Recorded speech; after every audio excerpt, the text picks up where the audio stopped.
The CBC declares incels are a major threat to Canadians. Hello everyone, this is Mr. Obvious bringing you the obvious. And today we have a story by the CBC, The Fifth Estate, why incels are a real and present threat for Canadians. But we're also going to talk about why this entire incel phenomena is really nothing more than a myth. And I'm also going to explain where the term comes from, because it's been really twisted by the mainstream media and there's a lot of lies. So an increase in violence has criminologists sounding alarm. The Fifth Estate spent months infiltrating incel forums to get a sense of what goes on in these dark corners of the internet. Ah, yes, because sitting in a hoodie with 4 monitors looking at the same 4 threads. I mean, it's not real hacking on your 4chans unless you have 4 monitors. 4chan, 4 monitors. You know, I really can't describe the retardation that goes into something like this. And you know, I think the funniest thing about this image is, it's something they took personally. Like, they literally got one of their coworkers with 4 monitors to dress up in this hoodie and to browse the same 4 threads. I don't even know what website that is. Is that Facebook? I have no idea. Wow. So it says, warning, this story contains graphical content. It all began with a Facebook post on January 19th, 2019. A Colorado man named Christopher Clearly took to social media and laid out a plan for an attack that was coming together in his mind. I'm 27 years old, and I've never had a girlfriend before, and I'm still a virgin, Cleary wrote. This is why I'm planning on shooting up a public place and being the next mass shooter. In this case, police tracked him down en route to a women's march in Utah before he was able to carry out his plan. But it doesn't always work out that way when the men who identify themselves as incels or involuntary celibates post such things online. In April 2018, Alec Minassian allegedly drove a van into pedestrians in Toronto, killing 10 and injuring 16 others. Before the attack, a post appeared in Minassian's Facebook account that said the incel rebellion has already begun. Allegedly or definitely, I would really like that to be made clear here, but they're not giving me an answer. Did he drive into them, or did he not? Involuntary celibates, or incels, are an online brotherhood of men who say they were unsuccessful in their romantic attempts with women. Incels interact in forums online, like 4chan, Reddit, and a few public incel boards, and even on popular social media platforms such as Facebook and YouTube. They often express extreme feelings of misogyny and hatred. So already, I'm gonna point this out. This whole incel phenomena is complete garbage. It's propaganda, okay? It was a few years ago, nobody had heard of this incel stuff. Nobody had any idea where it was from. Now I remember 4chan, they never cared. They never liked incel culture. They were never a part of it. That crap. It was a thing on Reddit. That is what happened. There was a community called r/incel. And it's interesting to note that it has long since been banned from Reddit. Because Reddit, of course, doesn't support free speech. There was 40,000 members, and they were all involuntary celibates. They had different discussions and talked about their issues, and some things about women as well, and they were banned. So it was always a fringe group. It was always a small amount of people. Nobody in their right mind called themselves an incel. So there was one user, I believe, I forgot his name, but he was the founder, or one of the founders of the subreddit, and he was crazy about the stuff. He tried to propagate it online. He tried to spread incel culture. Everyone on 4chan weren't having it. They didn't like it because it was lame.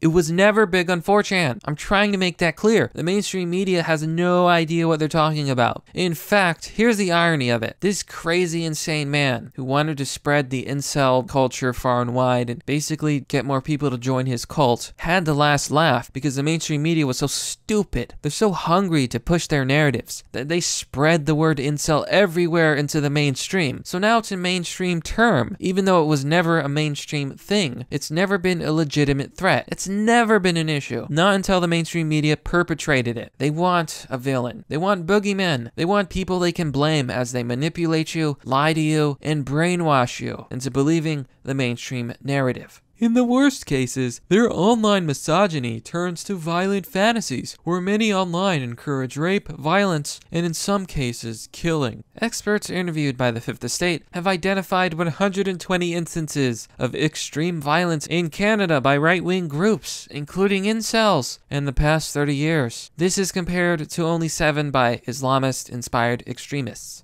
I love how they, it's all propaganda. It's all propaganda. How many brain cells do you need to know that it's propaganda? Why do they even bring up Islamic extremists? And why is this right-wing terror an example against Islam in the first place? It's because, one, they're lying. It's not right-wing groups. There's been different events, and they just call them right-wing, even if they're not right-wing, because they're corrupt. The left is everywhere. It's a poison, and they lie and lie. So that's how you know it's propaganda, because they're like, look, the Islamic extremists aren't bad. They're not really a problem. Ignore all the terror attacks, folks. Ignore all the children and women killed by these people, and also ignore the Islamic culture. So these people are literally making fun of and demonizing virgins while they completely make excuses for Islam, which, as well, according to the religion, women are second-class citizens who don't have rights. And if they disobey the husband, in some cases they can be stoned. Homosexuality is also looked down upon. It is considered a sin. And the Islamic community and culture and the Islamic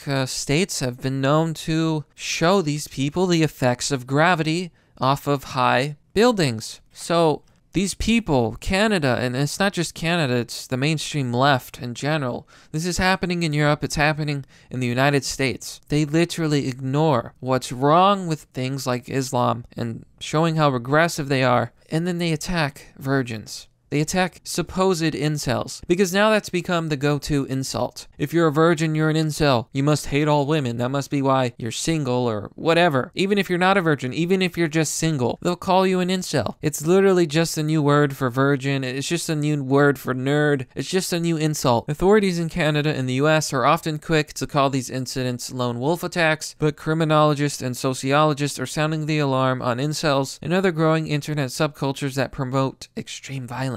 They say the threat posed by these groups isn't being taken seriously enough. These people are extraordinarily dangerous. Mike Arntfield, a criminologist at Western University in London, told the Fifth Estate, as soon as you have a suicidal, disoriented male, all bets are off in terms of what they're capable of doing. Many are suicidal, and some are homicidal. This group has an organization to it. Yeah, these people are all horrible. Like, this is literally only a problem because men in modern society are so beat and down. They're so unfairly treated. They're so demonized that they're becoming depressed, that they're becoming afraid of women. They're having all this trouble. And what does society do? What does mainstream society do in response to this? They attack them. They demonize them. They kick them while they're down. Because screw men, screw their problems.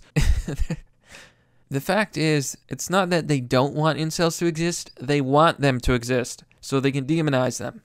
You really need to look no further than the Gillette ad to see how biased society has become against men. Against sexual harassment. Masculinity. Is this the best a man can get? Is it? We can't hide from it. Sexual harassment is taking over. It's been going on far too long. We can't laugh it off. Who's the daddy? What I actually think she's trying to say. Making the same old excuses. Boys will be boys. Boys will be boys. Boys will be boys. But something finally changed. Allegations regarding sexual assault and sexual harassment. Basically says, men are shit, men are horrible. They need to stop. They need to stop being horrible. They're toxic. This is sexism. This is literally sexism. And they have the nerve to show the Young Turks, of all people, the most unbalanced, illegitimate, quote-unquote, news organization who spread constant lies and push the leftist agenda and do things and say things that if anyone else on YouTube said would be banned, would be gone. It's so stupid. It's so absolutely ridiculous. I don't even know if I can read this damn article. I don't know if I can do this story. I'm too mad. You know, let's just lay out some facts. Okay, aside from all the data showing that, yeah, women are now beating men out in university and getting better careers and doing better than ever in the workplace, and, you know, you could ignore all the data. Let's not even discuss that. Let's talk about the reality of men and women in the dating platform, because that's what this issue is about, right? Incels are incels because they can't get laid. Is that really the truth? Well, let's take a look and let's see if these people have any legitimate concerns and complaints. So, there is a famous study that was done by OkCupid called Your Looks in Your Inbox. What does this picture show? How women rate men. They tested men and they tested women to see how they rate people. Basically to see who was shallow, who judged people fairly, that sort of thing. So women find the vast majority of men as unattractive or below average. Yes, they do. I know it's hard to believe. They literally describe 58% of men as below average. 23% of men barely make the average cut. I'm not even sure if that's average. 5% are a little bit attractive, 2% are really attractive, and 0% 0% are most attractive, according to women. According to women. On the other hand, men, and you see that on this dotted line, this is how men view women. That's a bell curve. Most are considered average, some are considered really attractive, and some are considered below average. And most women are somewhere within the average range. But for women, most men are below average. So what this study showed was that it was women who were shallow. It was women who were the ones being so judgmental, being so picky. And they also found that most of these women, just about all women, go after the top 20% of men. So what happens when all of the women, as you can see in this little picture here, what happens when most of the women go after the top men? Most men don't reproduce, while some women don't reproduce. Now it's interesting to note that, yeah, you can call all these people virgins, you can call them incels, but there are also females who never reproduce either. Those are the small but existing group of so-called female incels. This is what happens when you have sexual freedom, because without socially enforced long-term monogamous bonds between men and women, in other words, a society that doesn't encourage people to get married, to set up relationships, to set up courting, to set up marriages, women go after the top men. When sexuality is regulated, you can have one male per one female. Now everyone's going to say that sexual freedom's better, that women have the right to choose, and well, in some respects they do. However, they're all choosing the same males in the top 20%. So in reality, what does that mean? It means a lot of women will go after guys who are being chased by all the women, and they can have their pick of the lot. And they're probably not going to settle for a 7 when they can get a 10. I want to show you another graph, and it shows the male advantage over the female advantage online. This is some data taken from Tinder. So if you have female attractiveness, your advantage is basically the vast majority, up to 75%. Overall, more than the males for sure. So this is your male advantage. If you're really, really, really attractive, this is your advantage online. If you're just female, basically online, this is your advantage. So, men and women. Clearly, men don't have it easy. In the dating scene, if you're a man, unless you're literally Chad, unless you are God in human form, you will have, you're gonna have a hard time. So, what does this say? It says, we can also see that the wealth distribution for males in the Tinder economy is quite large. Most females only like the most attractive guys. And according to the OkCupid study, that would be around 5% of men. And the most attractive is, they're so low, so few. The 0.1% apparently. Oh my God. And, you know, this is just one little thing. One little thing that we could really discuss about women and men and dating and the whole reality of, you know, the gender situation and the sexes. This is just one thing. And I could bring up so much more. So much more about evolution. So much more about female behavior and psychology. And it would not be pretty. It would not be pretty for anyone, okay? Because there's a lot to be said. So I'm getting really tired of the mainstream media spreading this incel myth. Because that's what it is. Most men, most of these guys are just normal dudes. And yeah, there's a lot of people out there who aren't virgins by choice because, you know, the opportunity's never presented itself, or they just haven't had a lot of relationships. It's not like they're part of a club. It's just coincidental. Like, there's literally a bunch of normal guys out there who just haven't had a relationship yet, so they haven't done it. But as soon as that happens, they will. Like, it's not something, it's not even hard. Okay, finding a relationship, that's hard. Getting your dick wet is easy. It's ridiculously easy, especially in this Tinder age. Yeah, you have to be super good looking to have a big advantage, but if you just want to have sex, it's easy. and, you know, bottom of the barrel, you can get a prostitute and do it that way. But most of these men who are still single and virgins, they're just traditional. That's their only crime. Like, they don't care about the dating scene. They don't care about seeing a bunch of people. They don't care about sleeping with a bunch of women. They just want to meet one nice girl and settle down because they're traditional men. That's what's so ironic about all of this hatred and all of this demonizing of men and virgin men just because they're single. It's so ridiculous. So yeah, this article, it goes on about incel attacks and incel groups and what is an incel and all this stupid garbage. Now, I mean, there's definitely small fringe groups. I mean, there always is. And this article, in fact, blames white supremacy and racism and misogyny and all this other garbage. It's just the left-wing narrative. If you actually go through this, you'll see that completely it's a left-wing narrative. They're pushing their propaganda. They even have the Chad versus Virgin meme. They say it's incel, but it's not. It's absolutely not. This is the Virgin versus Chad meme. I mean, everyone knows this, but now, like I said, Virgin was the old insult, apparently, and I don't know why this is. Women think that, oh, if you're a virgin, you're a loser. Like, that's an argument women use, because everything is sex to them. And it's ironic, because by saying that, oh, if you're a virgin, that's bad, and if you're not a virgin, that's good. They're basically reinforcing the idea that the only value a female has is her hole. Now, I personally don't believe that, but it would seem that women believe that their only value is, in fact, their vagina. All of this is ironic, and it's all garbage. So let's just read the conclusion of this article. Increasing concern. Earlier this month, Canada's Minister of Public Safety said right-wing white supremacists and neo-Nazi groups are an increasing concern and threat to Canadians. The van attack along Yonge Street in Toronto earlier last year had those kinds of roots, Ralph Goodall said after a speech on national security at the University of Virginia. He said in the case of the van attack, the suspect was inspired what he saw on the internet. But Perry said there has been relative silence from the federal government about the threat posed by the far right. If you look at the reports on the terrorist threat in Canada, either far right isn't mentioned or they're dismissed out of hand as not a threat, not organized, not coherent, and therefore not a risk, she said. And while Perry said she's tracked 120 instances of alt-right violence in the last 30 years in Canada. Oh, Lord.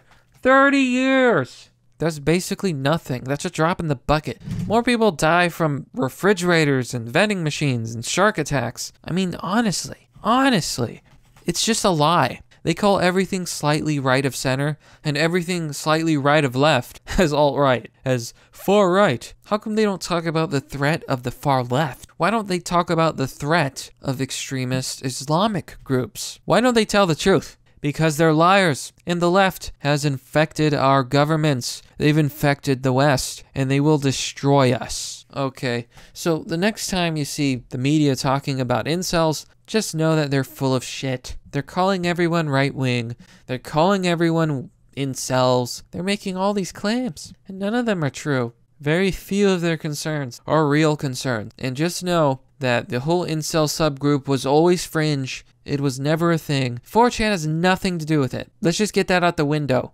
okay? Because that really annoys me. It's funny to blame 4chan for a lot of things, and I'll admit, even I like to play it up sometimes, but no, that's bullshit. Incels are not a threat. Maybe society should stop attacking men and stop putting them down and stop demonizing them. Maybe women should be more open-minded. You ever think about that? Like, what if women actually, I don't know, dated average guys and stopped being so picky and stopped being so shallow and started thinking that maybe they have more value than just, just sex? Maybe, just maybe, things would improve. Maybe if all these women wouldn't claim false sexual harassment, just some ideas of how we could improve relations between males and females. And maybe, just maybe, get more people laid.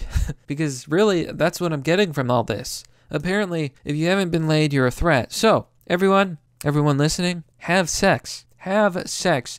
Do it to save the world from incels. Have a bunch of sex. Okay, yeah, that's the message here. Go out there and get laid. You can do it. I believe in you. This has been Mr. Obvious, and I'm gonna sign out before I lose it. Before I go, I want to point out one more thing. Wikipedia. Yeah, so I haven't trusted them since the Gamergate event, so this entire incel thing is a lot like Gamergate. Absolute lying by the media, picking this up to spread their narrative, and basically making this an issue. Gamergate was about ethics and game journalism, so Zoe Quinn slept with a bunch of game journalists to get good reviews for a terrible game that nobody liked. And that's what Gamergate was about. It was about Zoe Quinn, and how she had slept with reviewers to get good reviews. She slept with journalists. That's what it was about. If you go to the Gamergate Wikipedia, it basically says it was a harassment campaign, and it doesn't mention Zoe Quinn's actions, and it doesn't talk about what it was actually about. It says it's about sexism and misogyny and all this other bullshit. All this other bullshit. It's all a lie. It's all a goddamn lie. And the incel page is no better. It's propaganda. Absolute propaganda. There's a lot to cover here, and maybe I should just make an official video on the subject. But for now, yeah, that's it. I'll see you guys next time.